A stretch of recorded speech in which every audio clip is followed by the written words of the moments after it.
فوتبال جادوی سبزی که میتونه یک نوجوان رو از خیابونای خاکی به اوج شهرت و افتخار برسونه، اما همیشه این مسیر اونطور که باید پیش نمیره. بازیکنایی که میتونستن ستاره های جهانی بشن اما به دلایل مختلف مسیرشون منحرف شد. در این مستند داستان 10 ستاره‌ای را روایت میکنیم که میتونستن تاریخ ساز بشن اما فوتبال روی خوشش رو به اونا نشون نداد. اینجا قصه استعدادهای سوخته فوتبال ایران رو خواهید شنید.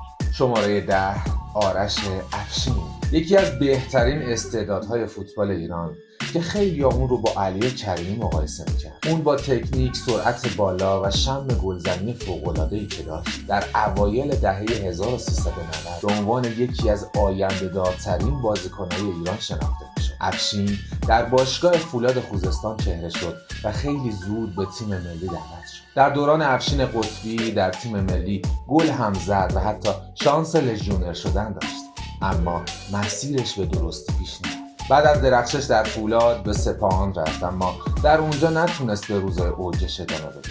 بعد از اون به استقلال رفت، ولی نه تنها موفق نشد بلکه کاملا افت کرد و کم کم از سطح اول فوتبال ایران کنار رفت. شماره 9 مهدی شریفی.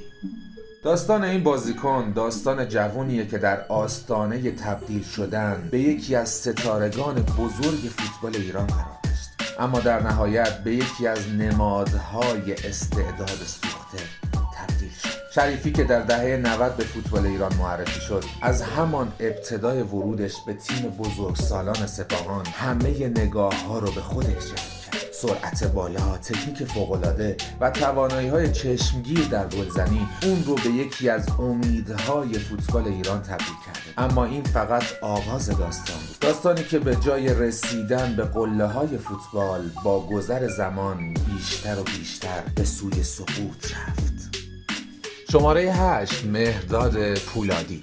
وقتی اسم مهرداد پولادی میاد، تصویر یه پا دو پای اون به مسی در جام جهانی 2014 تداعی میشه. یک بازیکن بی‌نام و نشون که توسط ناصر حجازی به استقلال اومد، 3 فصل خوب رو پشت سر گذاشت و قهرمان جام حذفی شد و بعد از اون به تراکتورسازی پیوست. گل 40 متری اون هنوز در خاطر هواداران فوتبال ایران هست. پس از اون در مس و پرسپولیس درخشید، ولی اوج درخشش اون در تیم ملی و جام جهانی 2014 بود و البته جام ملت‌های 2015 که در نهایت با اخراج جنجالیش در برابر عراق به پایان رسید. در اون زمان برای پرونده کارت‌های جعلی پایان خدمت اون دیگه به ایران برنگشت و فوتبالش مثل شمع در مقابل باد قرار گرفت.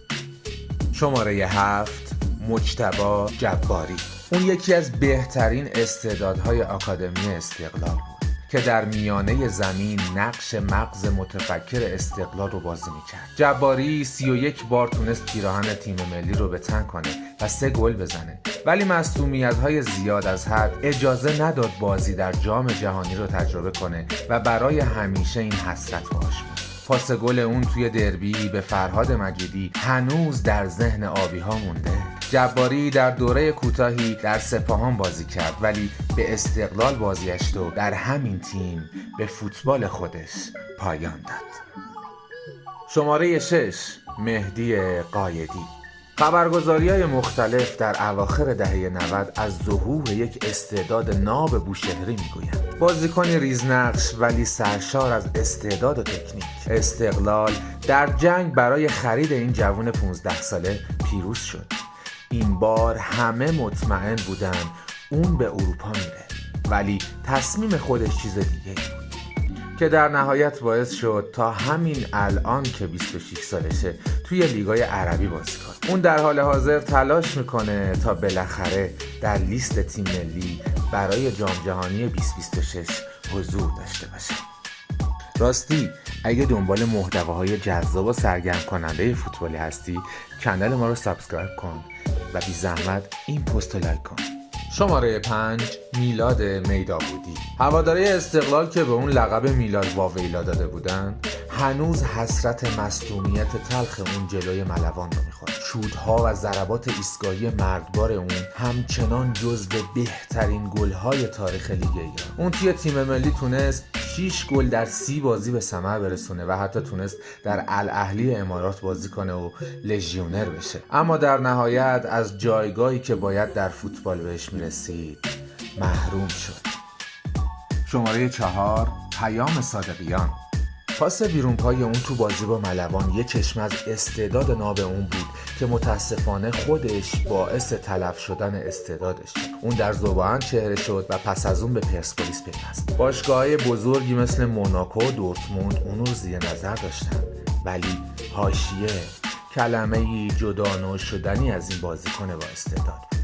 درگیری با داورا، دوستی با خواننده جنجالی یعنی امیر تتلو، در نهایت زدن سایت شرط بندی باعث شد توسط کمیته اخلاق فوتبال ایران 15 سال محروم بشه و در نهایت از مستطیل سبز محو شد. شماره 3 محرم نویدکیا. مصدومیت و اون 2 تا واژه جدایی ناپذیر بود. نویدکیا و پاس در عمق جمله‌ای بود که گزارشگرای فوتبالی همواره در دوران بازی اون تکرار می‌کردن. وقتی استعدادیابای آلمانی بوخوم اون رو دیدن تصمیم به جذب اون گرفتن. محرم تونست تو تیم بوخوم بدرخشه، ولی مصدومیت اجازه ادامه کار رو از اون گرفت. هرچند در نهایت تونست تو سپاهان به یک اسطوره بی‌بدیل تبدیل بشه و قهرمانی‌های زیادی رو کسب کنه، ولی به پتانسیلی که استحقاقش رو داشت هرگز نرسید. شماره 2 محمد رضا خلعتبری. هوادارهای فوتبال به اون لقب مسی ایرانی داده بودن. زدن یه گل مارادونایی با لباس ابو مسلم به پرسپولیس اسم اون رو سر زبونا انداخت. اون تو مقاطع مختلف به تیم ملی دعوت میشد و تونست 60 بار برای تیم ملی بازی کنه و 5 گل به ثمر برسونه. قدرت حمله توپ و تکنیک اون رو کمتر بازیکنی توی ایران داشت، هرچند داخل زمین حاشیه‌های زیادی اطرافش بود. اون تو ذوب‌آهن، سپاهان و پرسپولیس بهترین خودش رو نمایش داد و تو الوصل شاگرد دیگو مارادونا شد، ولی در نهایت نتونست تو سطح اروپا بازی کنه. و اما شماره 1 این لیست مجاهد خزیرانی.